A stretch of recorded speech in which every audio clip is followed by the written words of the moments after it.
Greetings, guys. I am down by the children's vegetable garden on the way to the compost pile.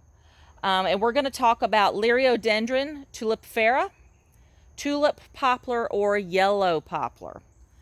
There's a huge specimen down here.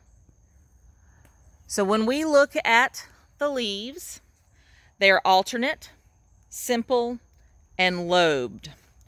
I've often been told that if you turn the leaf this way, it looks like a cat head. If that speaks to you and helps you remember, then I'm glad. But yeah, they are alternate, simple, and lobed. So there's 4 prominent lobes. This is a tree. It is broadleaf and deciduous. The height is large. The form is pyramidal in youth, oval in maturity. Soil preferences, it's pH adaptable. Here in the sandhills, I see a lot of these hardwoods, tulip poplar in particular. They tend to be in lowland sites because it's more moist, more organic matter.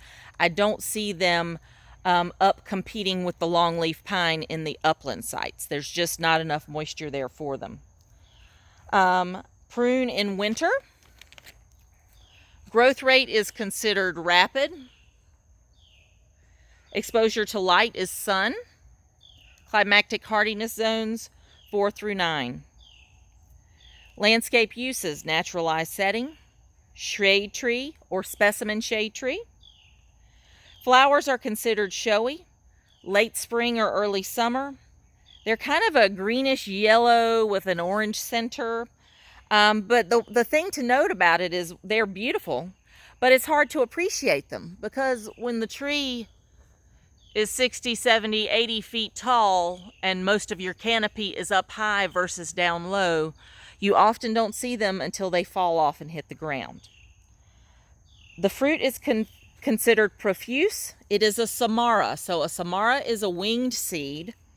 But we often think about samaras like the winged helicopters that are on maples. These have a different form. So these are all winged seeds, but they're kind of in this almost like a cone. They're overlapping. But when that cone ripens and the seeds start to separate and fall, that winged seed helps control their descent. Autumn color is reliably golden yellow. Leaf texture is medium. No notable bark characteristics, no notable cultivars. Pests and diseases can be canker, leaf spot. Oh, I'm sorry, you weren't on focus. Root rot. That doesn't make sense to me much, but here in the sandhills, root rot wouldn't be an issue because we are so dry, but I could see as you get closer to the coastal plain, that could be a different problem. It is a North Carolina native. It is a U.S. native. It is not invasive. No info on salt tolerance. In extended times of heat and drought, the leaves can drop prematurely, can yellow and drop prematurely.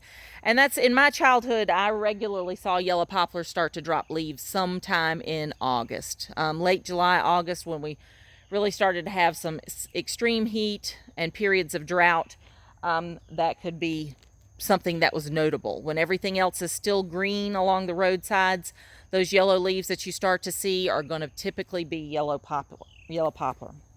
Durr, page 572. Like I said, I'm down here adjacent to the wetland garden, the children's vegetable garden.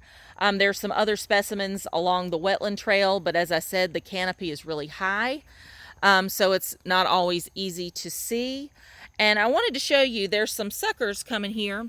But one other thing that is notable about yellow poplar is that not all, but some produce these little things, these little leaflets at the nodes, and those are called stipules. And like I said, they're not on every yellow poplar, but they're on a lot. So that can be another reliable identifier, stipules.